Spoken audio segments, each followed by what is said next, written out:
So I went and saw The Exorcist Believer, and I really, really wish I hadn't because this is the most soulless, lifeless sequel that I've seen in a while. I mean, the first original Exorcist, everyone knows that it's like masterful and an icon and an iconic film in the horror movie genre. So when it comes to this film, they took everything that was great about the first film and just threw it out the window, and in exchange they got cheap, weak jump scares that just they don't do anything. Jump scares don't have substance. That is just fact. You can't just make a film out of jump scares and random scares that aren't actually scary and expect it to be a good horror film.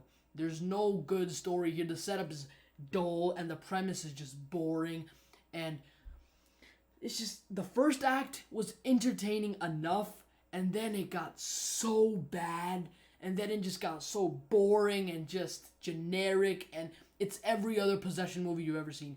They could have very well called this, I don't know, something like Possession Believer or something like that, and it could have been perfectly fine. The only reason this is called The Exorcist Believer is because they want to feed off the first movie's popularity and success, and they want that IP in them. It's just none of the new characters are interesting, and the only tie-in this has to the original Exorcist is the mother character, and she's barely in the runtime of this movie.